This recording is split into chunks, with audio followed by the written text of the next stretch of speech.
Olá, tudo bem? Eu sou Charles Santos, esse é o canal Na Missão e nós estamos hoje aqui com um novo quadro chamado Papo Missionário Talk Mission.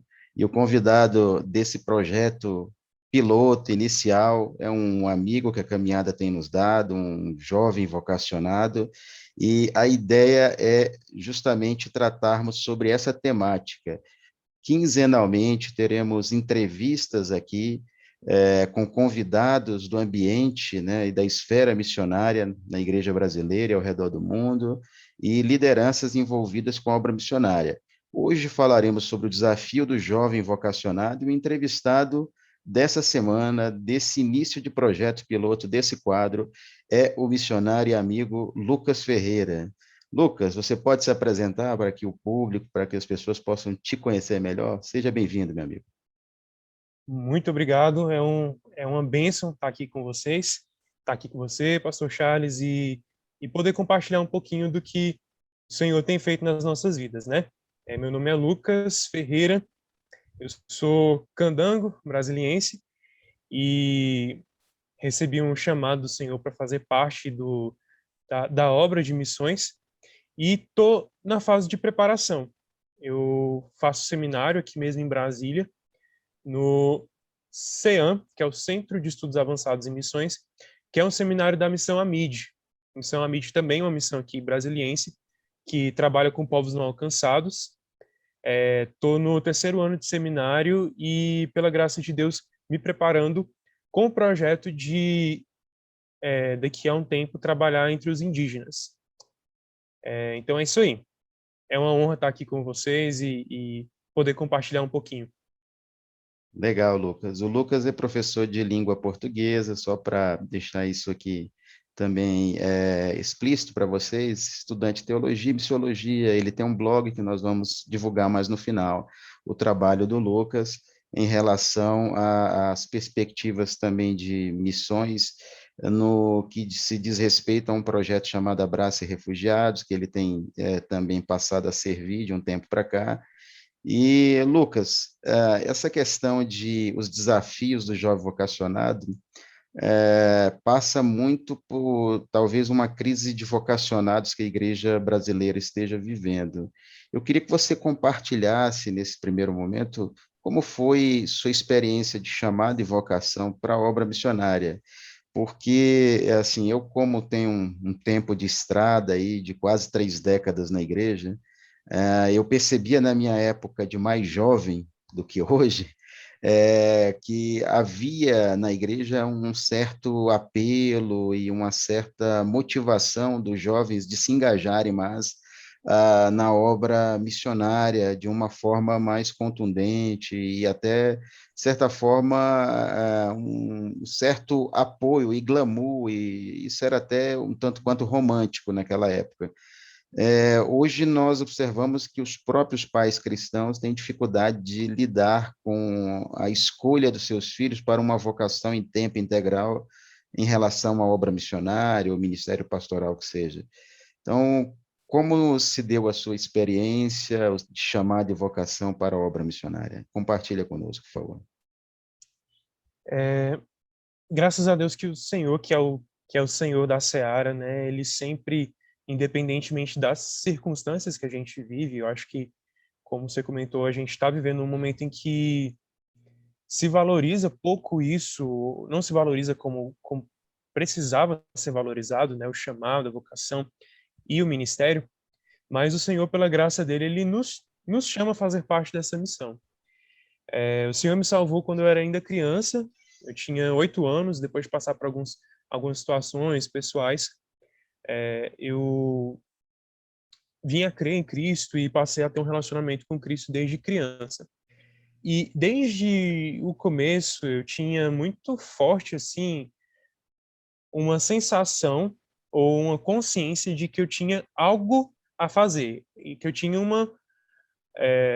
até então não era nesses termos que eu pensava, mas que eu teria uma missão, algo muito importante para fazer durante a vida, que a vida não era simplesmente para ser, simplesmente para passar por ela e deixar as coisas acontecerem naturalmente, mas que Deus tinha me dado algo para fazer. até então não chamava isso nem de vocação nem de missão, mas sabia que era ministerialmente. Com o passar do tempo, isso foi crescendo, foi uma consciência que continua a existir. Durante a fase da adolescência, uma coisa que me marcou bastante também foram um momento em que começaram a surgir, assim, a ser bastante divulgados alguns vídeos, tipo, de alguns caras como Paul Washer, John Piper, e alguns deles que falavam muito exatamente sobre isso, de você não desperdiçar. Era até um slogan que ficou famoso na época, né? Não desperdice a sua vida, viva para a glória de Deus. Tinha um trecho também de um poema que também me marcou bastante, do C.T. Studd, que é: apenas uma vida que logo passará, somente o que for feito para Cristo durará. E aquilo ficava muito forte no meu coração, de que não dava para simplesmente passar pela vida, ou simplesmente viver de aquela vida normalzinha, né, sem aquele sonho de vida que a gente chama aqui, né, de sonho de vida brasiliense, né, de passar no concurso público e viver uma vida, aquela vida estável, de que existe mais coisa a ser feita. E então, quando eu tinha uns 14 anos, eu li um livro. Até então, eu tinha pouquíssimo contato, assim, um contato muito distante com missões. Era uma coisa alheia, assim, à minha realidade. Para mim era uma coisa totalmente distante. Mas então eu li esse livro, chama Torturado por Amor a Cristo, do Richard Wurmbrand, que é um livro que trata sobre perseguição. O autor, ele Fundador foi um da pastor. missão Voz dos Mártires. Exatamente. Uhum. Ele, um pastor luterano ali na Romênia, ele foi perseguido durante o nazismo e depois, muito mais, durante a época Dos que a Romênia comunistas. caiu na mão dos comunistas. E Uhum. então aquilo ali foi o meio que Deus usou para falar: olha, é isso aqui, missões. Foi a partir dali que eu comecei a entrar em contato com missões, a pesquisar, a ir atrás. E desde então, é claro que de lá para cá também Deus continua ministrando e afunilando e tornando as coisas mais claras, mas foi a partir dali que eu entendi que o chamado do Senhor para mim era para o campo missionário. Ou seja, dos 8 aos 14 anos, houve uma construção primária desse conceito de um chamado, de uma vocação prática, e isso envolve, Lucas, desafios, porque percebemos que a vocação é algo processual, até na vida dos personagens bíblicos, né? Toda Sim, vocação, ela passa por essa ideia de etapas, até da própria maturação do vocacionado. Quais os maiores sim. desafios que você encontrou nesse processo de caminhada até o dia de hoje, né? Porque hoje você já está na fase de treinamento, está em um centro avançado de missões que é muito respeitado, em uma missão que é muito respeitada, a MID, né, das missões brasileiras, ela tenha sentido um protagonismo nesse trabalho com povos não alcançados, no que diz respeito à seriedade, à forma coerente e séria de como a Ana Maria e toda a equipe conduz o projeto. Então, quais os grandes desafios que você encontrou no meio dessa jornada, né, de 8 até agora 20 e poucos anos, que você está entregando sua idade, que você está fazendo aí a preparação para servir no meio de povos indígenas? Acho que os desafios que a gente enfrenta são vários, né? E em várias áreas a gente encontra desafios. A gente encontra desafios pessoais, são desafios de saúde, desafios financeiros, desafios familiares. Muita gente às vezes tem uma expectativa de que a pessoa que Deus chama para viver integralmente para a obra precisaria ser talvez aquela pessoa com tudo perfeitinho, né? Com uma família bem estruturada ali, com boa situação financeira, com uma igreja que também tem uma boa situação financeira, mas nem sempre Deus faz assim. Deus chama quem Ele quer e muitas vezes Deus nos chama em meio a contextos que são desafiadores e Deus trabalha através dessas circunstâncias, né? Também não é uma ou duas pessoas que a gente conhece, né, que a gente vai conhecendo ao longo da caminhada, que às vezes enfrentam inúmeros desafios pessoais, familiares, etc. E, no entanto, o Senhor chama, né? Ele nos traz para a obra que é dele. Eu acho que um dos desafios que são marcantes assim para a gente, principalmente como jovem, no mundo que a gente está vivendo, na situação de igreja que a gente está vivendo hoje, é aquela mentalidade secular que, de certa maneira, a igreja já tem absorvido, né? Quer dizer, se eu sou um pai cristão, se eu sou é para mim totalmente bom, louvável que meu filho ele seja talvez um advogado, ele seja um médico, ele seja um servidor público, um profissional. Só que viver integralmente para a obra parece que é um negócio assim, parece que não é um negócio tão bom. Romper com essa mentalidade, que não é só uma mentalidade, é uma mentalidade generalizada, assim, dentro da igreja hoje, romper com essa mentalidade de conforto, romper com essa mentalidade de estabilidade, né? Parece que, em certo sentido, eu não sei se em todo lugar é assim, mas a gente vê isso muito forte aqui em Brasília, né? Essa ideia de que a gente precisa, no mínimo, ter estabilidade. Eu não preciso ser rico, mas eu preciso ter uma estabilidade. E é claro que ser missionário também não implica, né, viver passando necessidade ou coisa assim, né? Mas a gente sabe também que viver exclusivamente para Deus não é dispor dessa estabilidade que às vezes o mundo espera. Então, eu acho que um dos grandes desafios que a gente enfrenta hoje é romper com essa cultura da busca por estabilidade. Eu acho que é um dos grandes desafios que qualquer jovem que queira servir ao Senhor, queira se entregar diretamente, totalmente ao ministério e ao serviço do Senhor, encontra hoje em dia.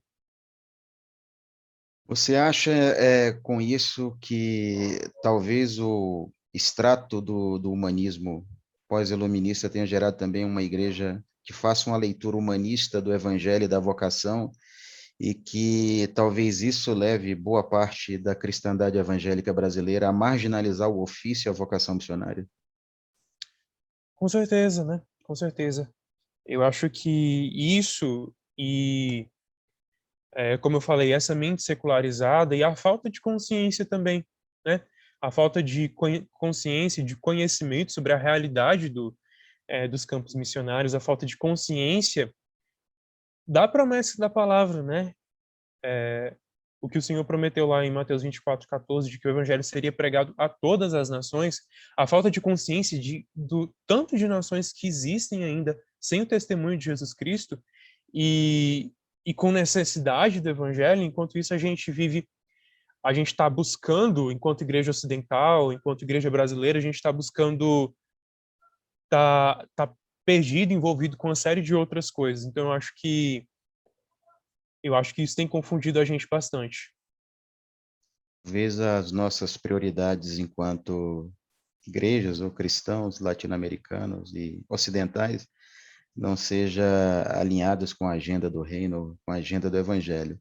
Mas diante de todo esse cenário, Lucas, nós percebemos que o jovem ele tem assim uma série de desafios, uma série de escaladas nesse processo de descobrir a vocação e de entender quais os passos práticos ele poderia dar no meio dessa tempestade de ideias que envolve a nossa sociedade, mas que conselhos você poderia dar a outros jovens sobre como proceder diante da percepção pessoal, né, sobre vocação, sobre missões, né, sobre um chamado para a obra missionária? Que tipo de conselhos práticos você que é um jovem vocacionado que está vivendo esse processo, que teve essa caminhada dos 8 aos 14 anos na primeira etapa e dos 14 até agora, já caminhando para uma perspectiva de amadurecimento das etapas que cercam, né, a vida do vocacionado. Então, eu queria ouvir você sobre isso, né? O que dizer para jovens que estão na igreja local e que de alguma forma se sentem desafiados por Deus para servi-lo na missão. Beleza. Eu acho que tem algumas coisas que a gente pode falar e alguns conselhos que, nesse tempinho, a gente pode dar como coisas boas. Acho que a primeira coisa, a mais essencial e a mais fundamental de todas é orar. Orar e desenvolver um relacionamento com Deus profundo, sabe? Deus nos chama para servir a Ele no campo missionário, servir a Ele no ministério, mas acima de tudo, e a preocupação fundamental do Senhor com a gente, não é aquilo que a gente vai oferecer para Ele, como se a gente tivesse né, chegasse no final da vida e pudesse apresentar ali uma listinha de coisas que eu fiz. O Senhor não vai ficar impressionado com as coisas que a gente tiver feito. O que o Senhor de fato quer da gente é que a gente tenha um relacionamento profundo com Ele. E à medida que a gente tem um relacionamento profundo com Deus, a gente aprende a discernir a voz dele, a gente aprende a discernir, a conhecer aquilo que ele quer. Então o essencial, o básico, o fundamental é orar, é buscar realmente desenvolver um relacionamento profundo com Deus. Ler sobre ministério, ler sobre missões também ajuda bastante, fortalece, nos ajuda a ter uma consciência, um entendimento legal do que é realmente o ministério. Ler biografias de missionários é muito interessante, muito inspirador e muito bom nesse sentido. Outra coisa importante é se engajar. É engajar na igreja local, é servir, é procurar também outras formas de servir, muitas vezes além da igreja local, grupos de evangelismo, viagens missionárias de curto prazo, grupos de evangelismo, às vezes, na escola, faculdade, esse tipo de coisa ajuda bastante a gente a desenvolver essa experiência em serviço no reino. Então, é uma coisa muito boa. E, no final de tudo, um conselho assim que eu acho também fundamental é buscar se preparar, buscar formação nesse sentido. É até um, um, um testemunho pessoal, assim que eu recebi o chamado, eu naquele fogo, né, naquela ansiedade por servir e obedecer o chamado, eu acho que eu tava no primeiro ano da escola, né? Eu pensei assim, não, Senhor, se o Senhor quiser, eu vou largar a escola e vou para o campo missionário. E hoje eu vejo, assim, hoje terminando já o seminário, eu vejo que decisão ruim teria sido se eu tivesse agido assim. Como é fundamental passar por um processo de formação teológica, de formação missiológica, isso amadurece muito a gente. Assim, é básico, é essencial passar. A gente tem no Brasil muitos lugares, existe a escola da MIT, mas existem também outras escolas que Sim. fornecem uma formação boa, é, especificamente para missionários, mas para o ministério de uma maneira geral, e isso é essencial. Uma outra coisa também é conversar com a família, conversar com a liderança da igreja, para que isso seja uma decisão, porque a gente, como missionário, a gente não está sendo enviado sozinho, né? A gente vai ser enviado por uma igreja, e a gente precisa desse apoio da nossa igreja, desse apoio da nossa família. Então, é fundamental também que haja esse diálogo e que essa decisão seja uma decisão construída e conversada com a nossa família e igreja. Legal, e é interessante que muitas vezes no passado a formação teológica, missiológica e até outras áreas de formação elas foram desprezadas, né? Como se Paulo tivesse desprezado a formação dele. Na verdade, colocou a formação no lugar certo, ela servia como adubo para o ministério dele. Tanto é que quando ele precisou utilizar de elementos e ferramentas da própria formação que ele tinha recebido antes de uma vocação específica para o ministério apostólico dele, missionário, Paulo, ele utiliza isso. Então é legal a gente ouvir de jovens, porque no passado era só o ardor, a cara e a coragem, a mochila nas costas e vamos nessa, né? E isso é Pode. uma coisa que, quer dizer, a pessoa ela pode talvez ir para o campo missionário, existem muitas histórias assim, de gente que foi para o campo missionário com esse ardor e que foi muito usado por Deus, foi Uhum, abençoado. Deus faz esse tipo de coisa, né? Só que, né, a gente já está aí com mais de 2000 anos de história da igreja, de gente que já errou, gente que já quebrou a cara e que serve de experiência para a gente, né? Então, se já tem gente pensando nisso há muitos anos, a gente pode aproveitar a experiência dessas pessoas para a gente não precisar cometer os mesmos erros ou aprender com o que os outros já pensaram, já disseram, já falaram a respeito. Então, isso dá para a gente ferramentas que tornam o nosso ministério mais produtivo. Uhum. E é sábio a gente aprender com quem já está fazendo há muito tempo, como você disse, sem necessariamente cometer erros que podem trazer algum tipo de prejuízo ao ministério, algum tipo de prejuízo à produtividade do ministério. Sim. Uma outra coisa, Lucas, que eu acho que é importante a gente salientar aqui, qual seria a sua análise sobre a relação da igreja local e os seus vocacionados e como a igreja local poderia servir de maneira mais efetiva na ajuda, né, do pessoal e dos irmãos que se encontram na condição de vocacionados dentro da sua esfera, dentro das suas prateleiras denominacionais. Eu acho que uma primeira coisa é que as nossas igrejas elas precisam estimular as vocações, né? Porque o Senhor da Seara, ele tem chamado gente. A gente tem jovens vocacionados nas nossas igrejas. Isso é ponto. Porque quem chama é o Espírito Santo que atua na igreja. O nosso papel como igreja não é fazer o chamado. O nosso papel como igreja é despertar essas vocações. É falar para essas pessoas que elas têm essa opção.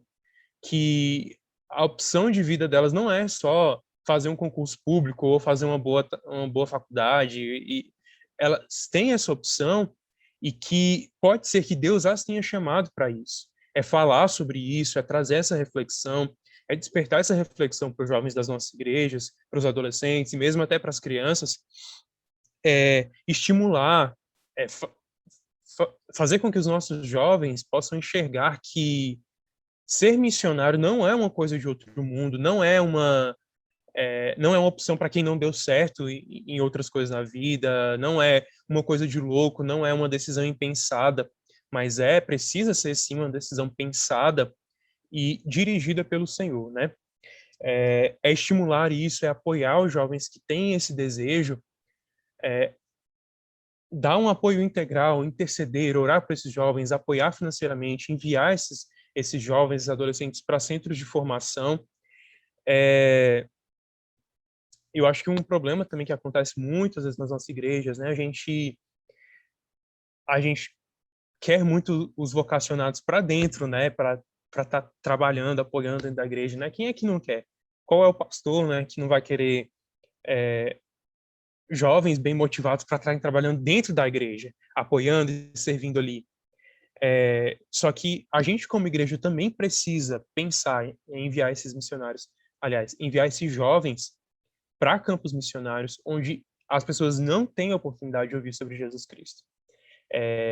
Eu acho que a gente também precisa se libertar dessa mentalidade muito ensimesmada, né? Quer dizer, se eu tenho um vocacionado, se eu tenho alguém ali talentoso, eu vou usar dentro da minha igreja.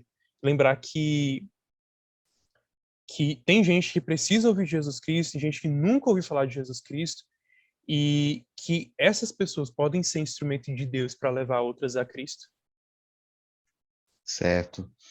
É a ideia de que o reino de Deus é maior do que uma visão tribal, né? Uma visão de rótulo denominacional.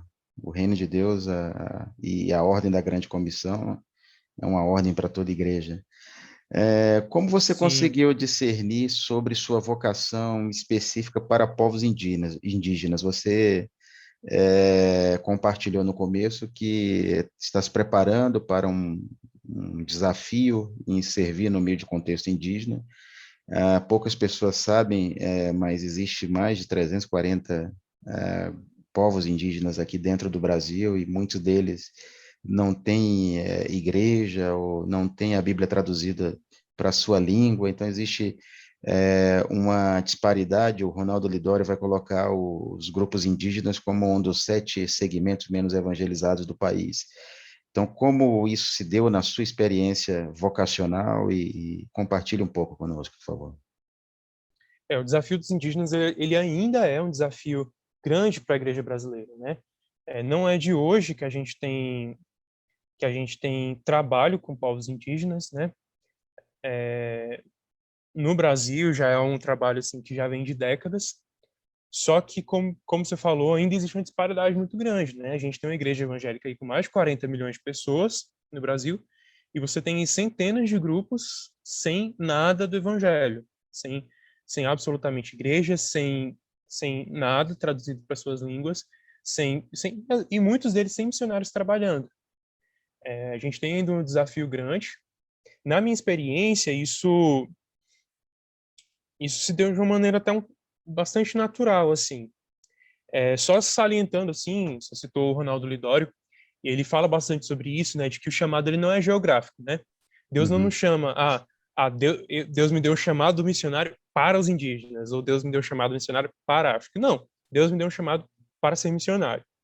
Deus me deu dons e talentos para servir nesse ministério, e se eu estiver aqui em Brasília, ou se eu estiver numa aldeia indígena, eu estiver na África, na Ásia, onde quer que seja, esses dons e talentos vão ser usados no uhum, campo missionário, onde quer que seja. Só que na minha experiência, Deus tem me direcionado até aqui para povos indígenas. Isso aconteceu de uma maneira muito natural, assim. Eu desde criança, assim, desde que eu me lembro, eu sempre tive um interesse muito grande por culturas indígenas, era uma coisa assim que me fascinava. E esse interesse ele só foi crescendo. Num determinado momento eu comecei a ter contato com a linguística também de povos indígenas e, e conheci toda essa gama ministerial que existe, né, de missionários que trabalham especificamente com a tradução das escrituras. Então isso foi algo que Deus trouxe assim ao meu coração de uma maneira bem clara.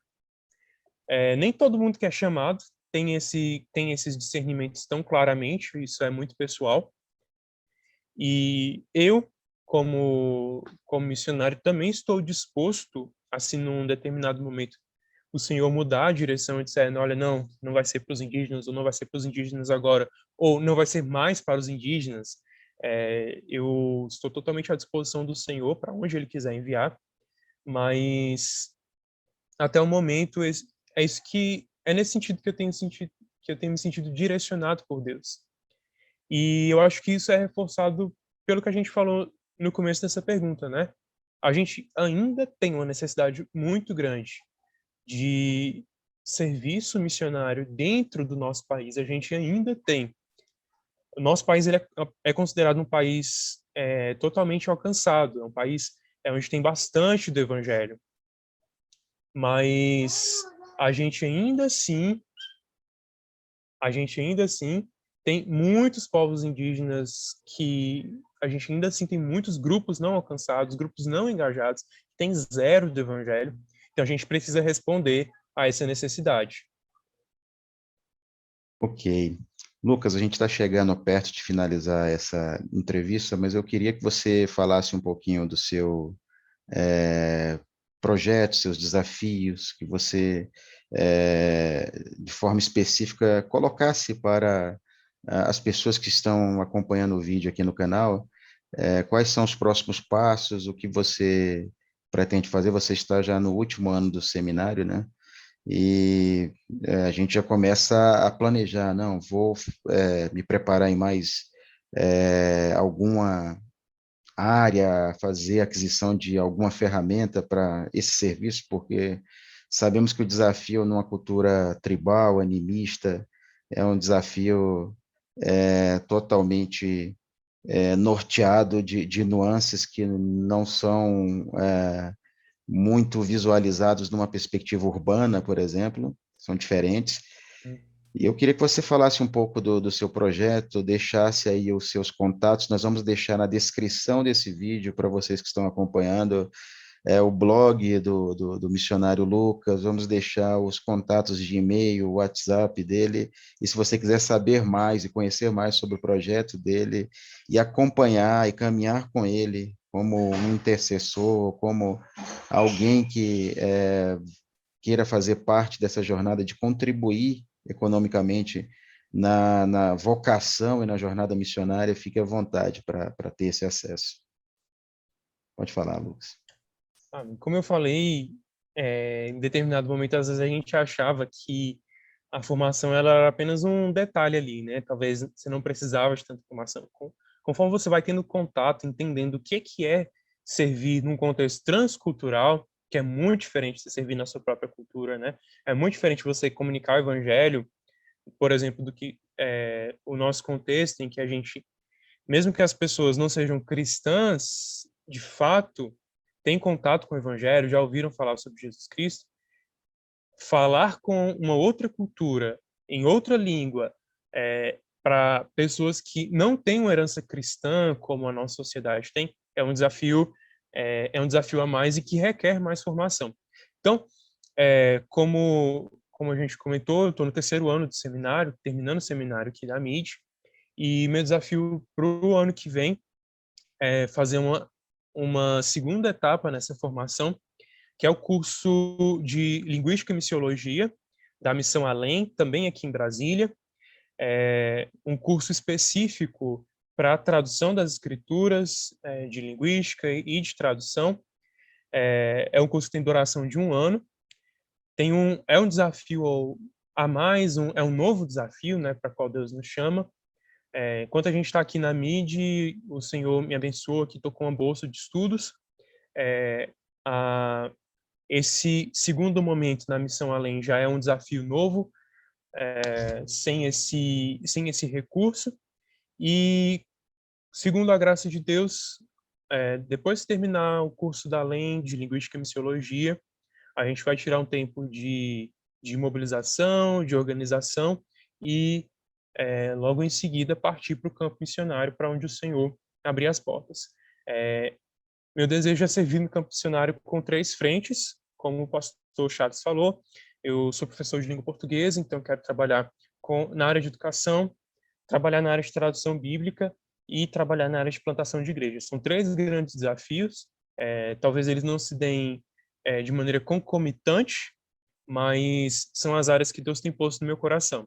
Trabalhar com essas 3 coisas.